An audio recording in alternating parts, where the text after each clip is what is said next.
Aw man, alright, let's get over with this.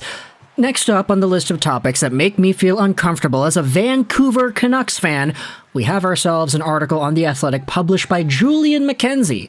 Pretty sure most of y'all are familiar with him. He does the STPN stuff for the CJ show, I'm pretty sure, and he also does athletic articles for Calgary Flames material. He published this piece back a week ago titled this: Could the Calgary Flames trade Elias Lindholm for a 2023 first-round pick? This is the mailbag. Now, I'm pretty sure most people know how a mailbag works. The writers throw out a fishing line, and the readers, the listeners, the viewers, they reply with questions, that in which the writer will then answer in a future article. That happens to be this one. And in this piece, Julian Mackenzie writes about the idea of the Flames trading away Elias Lindholm in exchange for some sort of draft compensation. Now, before we go over into the idea that is presented at hand, Elias Lindholm is 28 years old. He's 6 feet 194 as a right-handed center signed till the end of 2024, so next year, at $4.85 million a season. He's been making this AAV ever since 2018-19, and long story short, Lindholm has been a very good player, overperforming for the dollar amount that he costs. This previous season was a pretty down year for the guy, even though he had a 64-point campaign in 80 games played. People would say that's a down year because last year, the guy had 42 goals and 82 points. He was a point-per-game player. Even his first year with the Calgary Flames, 78 points, 81 games played. Lindholm has been a beast, and at his best, he is a goal scorer, he can make plays, and this previous season, we all kind of know that most of the Calgary Flames, aside from Tyler Toffoli, I guess, were pretty down in the dumps when it comes to their point production totals. Kadri, Huberdeau, Lindholm, all these guys kind of took a step back, and you could debate why that is. Okay, it's the coaching staff, it's the players themselves, it's this, it's that, it's whatever. But at the end of the day, Lindholm is a talented piece, and he's gonna need a contract after next season, so come on down to Extension Town, because Elias Lindholm and the way he's played is going to get him bank. At 28 years old, there definitely is a lot more time for him to still be good at the NHL level, so you could probably assume he's going to get a good amount of money, whether it's with Calgary or with some other team. If he gets traded now, he gets signed by another team in free agency, whatever. Lindholm in 2024-2025 is probably going to be making a lot more than $4.85 million a year. This is why, with the Calgary Flames and their need to potentially rebuild, maybe trade away some of those core pieces, get some younger prospects in the process, Julian Mackenzie wrote this piece. Could the Flames trade Lindholm for a 2023 first? Now, as always, you know the protocol, link in the description. If you do have The Athletic, you can go ahead and click it and read it if you want. But we had ourselves Mike Gold on Twitter, who took an excerpt from this article and posted it publicly. This is where we see the conversation that we're talking about today, and it was a really big one. It got a lot of traction, and it involves the Columbus Blue Jackets. In Julian Mackenzie's Flames mailbag piece today, Blue Jackets reporter Aaron Portzline suggested that Calgary may be able to land the 3rd overall pick from Columbus in a deal for Lindholm. Lindholm with a multi-year extension and a 2023 second-round pick for the 3rd overall pick?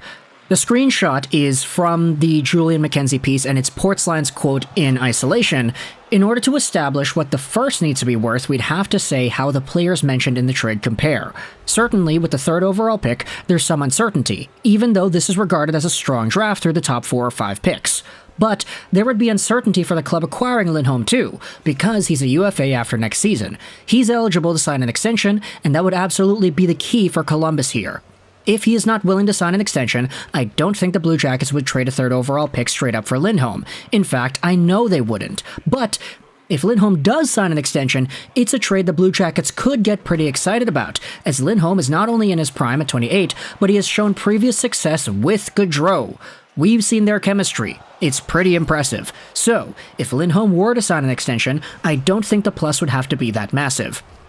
Lindholm with a multi-year extension and a 2023 second-round pick for 3rd overall? Portzline writes. And this article got a bunch of traction, it got a whole bunch of retweets, everybody was talking about the idea of Lindholm plus for a 3rd overall. And this is one of those trade ideas that when both sides start to say, yeah, I kind of like it, That's when you start to see that there is value in proposing these hypotheticals once in a while.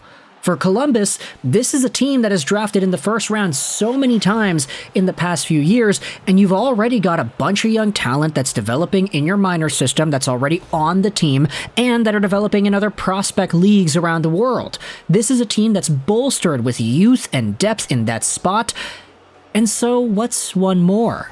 If you're really inclined to skipping the entire process of waiting for a third overall Leo Carlsson to develop into his prime, then maybe you trade that pick away, get somebody who could get 40 goals alongside a Gaudreau today, alongside of an extension, and keep this team the way it is. You would be accelerating that rebuild tenfold, and you wouldn't necessarily be diminishing too much value on your prospect system because you already got a lot of other guys that are good and young. Meanwhile, for Calgary, if you're going to go down the route of blowing up that core and rebuilding, getting the third overall pick and landing a player like Leo Carlsson is a very good first step.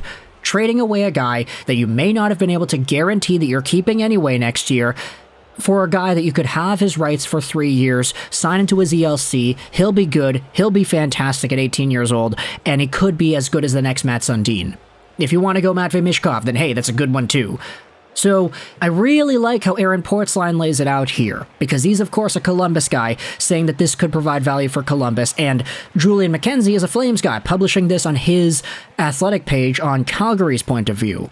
So because both fan bases seem to have gotten a good taste of this idea, and they're seemingly quite accepting of it, I thought this would be a prime video idea to make. What are your thoughts about this idea? What are your thoughts about Elias Lindholm, a very good forward who has shown chemistry with Gaudreau, getting traded over to Columbus for the third overall pick? If it's just that straight up 1-for-1, what are your thoughts? Do you feel like that extra 2023 second is necessary to add on for Columbus to receive?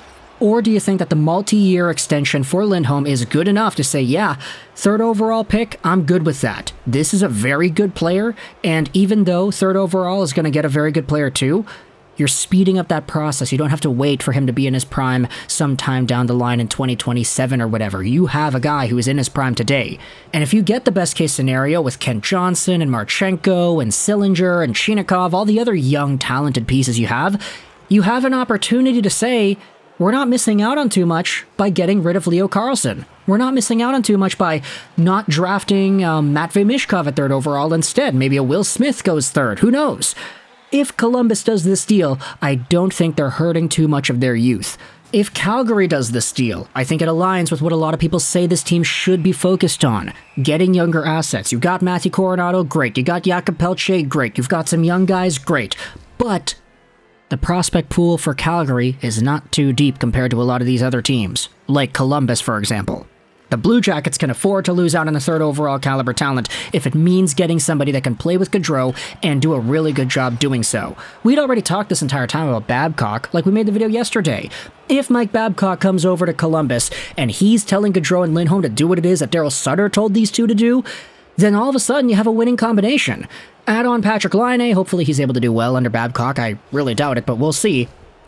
Plus, all of the young guys that Babcock is going to hold accountable. I mean, there is a formula here that I don't necessarily want to agree or disagree with, but there is a formula.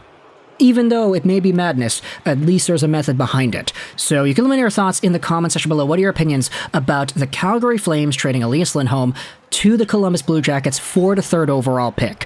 Does this make as much sense as I think it does in my head? Does it make as much sense as everybody on Twitter is saying it does from both points of views? Why or why not? Do you agree or disagree? Let me know in the comments all your thoughts and opinions down below. I hope you enjoyed this video. And bye.